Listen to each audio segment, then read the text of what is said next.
l'être humain, dès qu'on l'a mis sur terre, c'est-à-dire son seul objectif doit être que d'avoir programmé le cerveau dans un bon état d'esprit. L'amour c'est divin, l'amour c'est quelque chose, l'amour moins, par exemple, l'acceptation de quelqu'un mais au plus profond de toi. Amour, amour c'est pas du n'importe quoi. Parfois, les gens amour, amour que tu as avec ta partenaire ou ton partenaire. Non, non, l'amour c'est quelque chose de c'est divin, n'est pour nous comment. La religion n'est pour les gens parce que dans les qui n'ont pas de dôme, ils n'ont pas de croyance, ils n'ont pas de dôme sur xolam. loolu moo tax à chaque fois ñu leen conseillé leen bu leen def benn travail bu leen def dara fexe ba leen def loo xam ne c'est-à-dire que tuy lem parce que quand tu aimes quelque chose l'amour que tu as avec ta partenaire si tu dis que moi la seule chose qui me permet de vivre c'est-à-dire cet amour là c'est d'accomplir dans cette chose là que j'ai en train de faire ou bien c'est de réussir ça. Tous les hommes qui réussissent dans la vie il a fait quelque chose en commun c'est quoi? C'est un désir sexuel très fort. Mais seulement qu'ils ne laissaient pas le désir sexuel s'exprimer seulement physiquement, mais ils l'ont utilisé de manière constructive. Comment transmettre l'énergie sexuelle en une énergie constructive? Assalamu alaikum, j'espère que vous avez bien. Alors, bienvenue dans cette nouvelle vidéo. C'est une vidéo c'est très spéciale. Donc, vous allez voir nos différentes émotions ou bien les différents états d'esprit. Donc, tous ces deux termes-là, vous comprendre cette vidéo. Donc, n'hésitez pas à regarder la vidéo pour comprendre le bëri. Donc, il faut savoir dès le début qu'on a deux différents types d'émotions. On a les émotions négatifs ou bien état d'esprit négatif et on a des émotions positives ou bien état d'esprit positif. Maintenant ñaari yépp nak da am lo xamné mom lay jouer ci nit ki té lolou lépp nga comprendre ci biir vidéo bi. Donc avant de commencer vidéo bi ñu remercier pour vos abonnements et vos likes et vos commentaires. On a tout vu parce que vraiment ndax lolou moy tax chaîne bi di mëna jëm sa kanam lolou moy tax vraiment ñu sox def vidéo yi melni. Donc je vous dis merci beaucoup et n'hésitez pas pour ñi xam abonné gu ñu abonné ndax lolou moy tax chaîne bi mëna jëm sa kanam quoi. Donc on va directement sur le vidéo sujet. Donc li ñu def moy dañuy définir lan moy émotion. Il faut ngeen xam lan moy émotion avant ñu dem fenn. Émotion moy état d'esprit moy tay di su ma posé benn question ne la comment tu te sens nga naa ma je me sens bien ou bien je me sens mal loolu la ñu woowee émotion mooy état d'esprit bi nga xam ne sa cerveau bi ci la nekk. L'être humain dès que on l'a mis sur terre c'est-à-dire son seul objectif doit être que daa war a programmer cerveau bi mu nekk dans un bon état d'esprit parce que dam li woowee émotion léegi émotion nag daa nekk loo xam ne c'est énergétique parce que mooy tax nit ki def dara mooy tax nit ki tamit di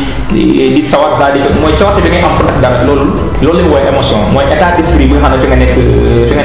nga nekk maintenant loolu la woowee émotion. Comme tey jii soo meree c'est-à-dire que c'est facile que nga joxe ay coup de poing ou bien nga wax yu ñaaw ou bien nga def defin wu ñaaw ndax da nga am benn état d'esprit boo xam ne c'est négatif mooy da nga nekk en colère da nga mer. Mais aussi tamit tey fekkee da ngaa kontaan da nga nekk benn état d'esprit boo xam ne c'est-à-dire tu es émouvant c'est-à-dire que c'est facile tamit nga ree ou bien c'est facile aussi tamit ngay wax du neex wala ngay def bu rafet parce que da nga nekk si benn état d'esprit boo xam ne c'est positif. Donc moo tax si vidéo bi dama leen di jox les trois émotions les plus fortes yi nga xam ne képp ku ne gis mu réussir dans la vie il a utilisé ces trois émotions là mais de façon constructive ndax émotion mën nga ko utiliser de façon constructive mais mën nga ko utiliser tamit de façon destructive comme par exemple la peur c'est une émotion négative. Tey jii quand tu es dans un état d'esprit de peur ça veut dire que tu ne fais rien de bon parce que même il y a des parties de ton corps qui ne fonctionnent plus comme votre raisonnement tout ça là ça va couper parce que tu es dans un mauvais état d'esprit et ça c'est pas bon. Donc dans cette vidéo là on va parler les trois émotions positives les plus fortes yi nga xam ne on peut les utiliser de façon constructive pour nous permettre de faire d'accomplir grandes choses ou bien de faire vraiment des choses extraordinaires. Donc on va commencer avec le petit on va commencer avec la première émotion qui est la foi. La foi dans une émotion boo xam ne c'est-à-dire que c'est pas pour rien dans la religion ou bien dans les choses vraiment yi nga xam ne c'est pas du n'importe quoi ça on parle à chaque fois de la foi parce que la foi daa nekk loo xam ne tey jii quand tu fais quelque chose et tu es guidé par la foi c'est c'est pas n'importe quelle chose ou bien c'est pas quelque chose qui va vous déconcentrer ou bien qui va vous influencer moo tax à chaque fois la religion on faut parler de la foi parce que tey jii fekkee da nga am la foi nekku ne kenn mooy ñëw di la wax ay waxi dof c'est-à-dire que pour mën la influence pour mën a génn see nga nekk quoi moo tax à chaque fois que tey jii booy def dara da ngay fexe am gëm-gëm ne yow par exemple si tu fais su fekkee yow da ngaa gëm ne tu vas réussir dans la vie nga am gëm-gëm ndax bu ñu waxee foi nag nekkul na nga wax ko nii que mais foi na nekk loo xam da nga koy yëg mooy sa biir xol lay nekk nga gëm ne yow da ngay réussir dans la vie c'est-à-dire que même bu monde bi dajee na yow doo réussir yow da ngay réussir parce que da ngaa gëm sa xol loolu la ñu woowee la foi c'est une émotion boo xam ne bu nekkee sa xel bi c'est-à-dire fekkee moo lay guider yow fekkee yow la foi moo lay guider tu peux faire n'importe quoi moo tax tey jii par exemple religion lépp luy jaaxaane parce que ndax nit ki li mu xas a gëm li nga xam ne moo nekk croyance am li nga xam ne moo la gëm si xolam boo ko si c'est-à-dire yow boo ko bëggee merlo wala nga bëgg ko see wala nga bëgg ko jaaxaane wala nga bëgg ko fooye rek boo seetloo tax nit ki day nekk benn état d'esprit boo xam ne c'est-à-dire que du baax quoi c'est-à-dire yow su ko bëggee merlo rek yow dugg si li nga xam ne moom la gëm wala li nga xam ne moom la c'est-à-dire moom la am foi quoi loolu boo ko caaxaane rek yow nit ki yow da koy détruire quoi physiquement moo tax mu nekk loo xam ne kenn du ko caaxaane la foi kenn du ko caaxaane daa nekk loo xam ne c'est-à-dire que daa am doole c'est énergétique bien que yow bu fekkee yow la guider si say pensées wala mu guider la si say doxalin rek c'est-à-dire que tu fais les choses sans même réfléchir ça c'est très important donc su bëggee réussir dans la vie il faut que nga am esprit boobu mooy il faut que tu te laisses guider par la foi nga gëm ne yow tu vas réussir dans la vie forcément tu vas réussir dans la vie même bu fekkee nit ñi gëmuñu la tamit tu vas réussir dans la vie parce que tu as cette foi là c'est-à-dire da nga bëgg sa xol ne tu vas réussir dans la vie et ça c'est très important ak ñëpp tamit c'est-à-dire ñëpp réussir dans la vie kese mais ak n'importe quelle chose bu def dans la vie il faut que nga croire ko il faut que nga am benn gëm-gëm sa xol nga yëg ne yow li nga def nii da nga ko gëm c'est-à-dire que tu vas réussir n'importe c'est-à-dire que je ne sais pas par où tu vas passer mais tu vas réussir dans la vie c'est forcé et ça c'est très important et deuxième émotion bi nga xam tamit c'est très forte émotion la boo xam tamit dès que mu guider nit ki rek nit ki il va trouver son chemin c'est quoi c'est l'amour mais attention quand on dit l'amour ici c'est pas l'affection que tu as envers ton partenaire ou bien ta partenaire non on ne parle pas c'est-à-dire l'amour c'est divin l'amour c'est quelque chose l'amour mooy par exemple l'acceptation de quelqu'un mais au plus profond de toi loolu lay wooye amour c'est pas du n'importe quoi parfois nit ñi boo ne amour rek ñoom seen idée bi li ñu nekk dem mooy amour que tu as avec ta partenaire ou bien ton partenaire non l'amour c'est quelque chose boo xam ne c'est divin nekkul ne ñëpp ko man parfois c'est-à-dire par exemple accepter quelqu'un au plus profond de toi loolu nekkul ne ñëpp ko man moo tax l'amour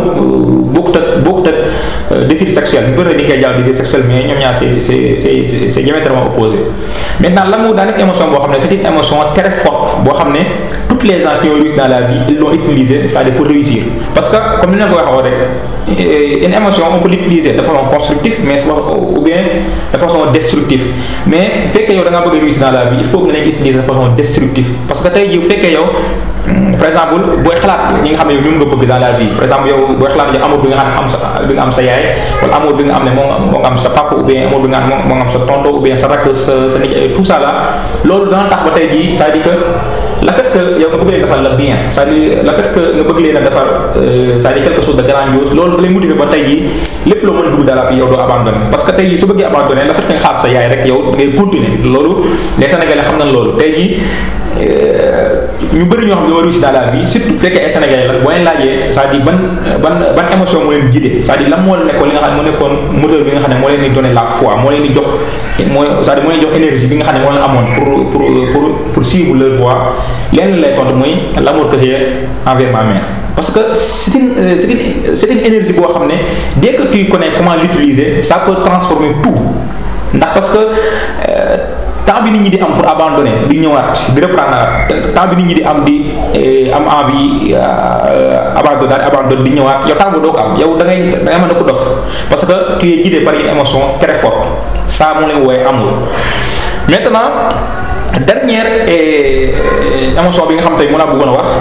te tax ma def ko en dernier mooy xam naa ne vidéo gars yi duñ seetaan lépp am na ñoo xam ne dañuy seetaan vidéo au début am na ñoo xam ne dañuy seetaan à la fin mais à chaque fois que da ngay jël li nga xam ne moo très intéressant nga teg ko sa ginnaaw parce que ki nga xam ne comme ni ma ko waxee woon rek ki nga xam ne moo daw 8 kilomètres ak ki daw 5 kilomètres mënu ñoo bokk ay résultats quoi donc il faut que ñi nga xam ne ñooy seetaan vidéo jusqu'à la fin ñu mën see jàngee lu bëri quoi donc dernière émotion bi nga xam tamit moom c'est-à-dire mooy l'émotion la plus forte mais aussi la plus destructif c'est-à-dire bi nga xam ne moo mën a yàqal nit si lu gaaw a gaaw fekkee nit ki maîtriser wu ko mais fekkee nit ki da ko maîtriser mooy nekk li nga xam ne moo ko mën a gën a gaaw a aider si mu réussir dans la vie mooy le sexe c'est-à-dire que quand on dit c'est-à-dire l'amour que tu as envers ta partenaire ou bien ton partenaire amour boobu daa nekk loo xam ne c'est-à-dire il a beaucoup plus d'énergie que n'importe quelle émotion c'est-à-dire boo mën a trouver par exemple quand tu lis le livre là non c'est pas ce livre là mais le livre de Napoléon Hill da lay expliquer ne la c'est-à-dire que tous les hommes qui ont réussi dans la vie képp ku la gis mu réussi dans la vie c'est-à-dire que il a fait quelque chose boo xam ne ñoom ñëpp di kaa bokkale muy lan ils ont tous un désir sexuel très fort mais ñoom c'est-à-dire c'est seulement que ñoom ils ne laissent pas leur désir sexuel s'exprimer seulement physiquement quoi non ñoom ni ñu jiite seen désir sexuel pour de façon constructive par exemple si tu penses c'est-à-dire l'amour que tu as envers ta partenaire ou bien ton partenaire mais c'est-à-dire que si tu dis que la seule façon de vivre ça c'est de réussir dans ce que tu fais là loolu ça énergie bi ngay am non c'est pas explicable c'est-à-dire da ngay mën ne quelqu'un qui est fou ou bien quelqu'un boo xam ne wérul quoi parce que tu as une énergie de fou boo xam ne yow moom ngay doxee loo xam ne nit ñi du ko comprendre par exemple sa tey jii dañuy gis koo xam ne ni muy doxalee si àddinaam yow doo comprendre yow kii énergie bi nga am nii fan la ko jëlee mais c'est pas que fan la ko jëlee mais y a une pourquoi qu'il a créé dans sa tête muy y a une émotion boo xam ne mën naa nekk foi mën naa nekk amour mën naa nekk sexe boo xam ne moo koy guider moo nekk si xel mi c'est-à-dire que moom lay utiliser pour comme pourquoi boo xam ne moo koy guider loolu moo tax nag tey jii énergie bi nga xam ne moom la am yow mu jaaxal la quoi mais dès que tu programmes ton cerveau comme ça loolu da lay jox benn énergie boo xam ne c'est-à-dire que c'est une énergie boo xam ne mën nga ko utiliser pour faire beaucoup de choses dans la vie mën nga ko utiliser pour construire même des gratte-ciel ou bien n'importe quoi parce que c'est quelque chose boo xam ne c'est inexplicable il suffit que nga ji ma def ay recherche rek da nga gën a comprendre lu bëri mais problème bi mooy comment transmettre cette énergie là en une énergie constructive parce que am ñoo xam ne seen énergie sexuelle ni koy bàyyi à chaque fois que muy c'est-à-dire que ils vont l'utiliser seulement pour des plaisirs physiques quoi mais alors que mën na ko utiliser pour d'autres fins quoi léegi li ngay def mooy tu vas aller dans YouTube ou bien je ne sais pas dans Google ou bien ChatGPT nga demandé ko comment transmettre l'énergie sexuelle en une énergie constructive. Il va vous donner des détails ou bien il va vous donner des points par point que vous suivez pour savoir comment vous pouvez utiliser cette énergie-là pour réussir dans la vie. Et il y a beaucoup de gens qui l'ont fait. Napoléon Hill, Napoléon Hill, c'est quelqu'un qui a écrit mon but de réfléchir et devenir riche. Vous faites que mon livre pour comprendre comment Napoléon Hill réfléchir et devenir riche, mon mot expliqué toutes les hommes, c'est-à-dire tous les hommes qui ont réussi dans la vie, il avait quelque chose en commun. C'est quoi? C'est l'énergie. C'est-à-dire qu'il avait cette chose-là, un désir sexuel très fort. Mais seulement qu'ils ne laissaient pas le désir sexuel s'exprimer seulement physiquement, mais ils l'ont utilisé de manière constructive. Et ça, c'est très important. Je vais vous donner un exemple. Comme tu as dit, l'amour que tu as envers ta partenaire, si tu dis que moi, la seule chose qui me permet de vivre cet amour-là, ou bien de pouvoir vraiment bénéficier de ça, c'est d'accomplir dans cette chose-là que j'ai en train de faire, ou bien c'est de réussir ça. Ça veut dire que l'envie que tu vas avoir avec, ou bien l'énergie que tu vas avoir là, ça ne sera pas avec quelqu'un qui a juste envie de faire quelque chose ou bien de réussir dans la vie. Ça c'est très important. Mais attention, il y a beaucoup d'émotions, hein, mais émotions, il me cite ni la nek émotion yo xamné dès que mu nek émotion, dès que mu nek c'est esprit bi, dès que mu nek lo xamné mo lay guider, ça veut dire que ñom ils sont trop forts et ils sont trop énergétiques. Motax ma choisir trois yoy quoi, mais il y a beaucoup d'émotions. La peur, c'est une émotion, la colère, ça dit le fait d'être émouvant, tout ça là c'est des émotions, mais trois yi mu leen jox muy la foi, l'amour et le sexe la nek yo xamné bu fekkee daa nekk loo xam ne moo lay guider ci sa doxalin daa nekk loo xam ne moo lay guider c'est-à-dire que mooy donner sa direction bi nga xam ne moom ngay doxalee énergie bi nga xam ne moom ngay am ak envie bi nga xam ne moom ngay am pour def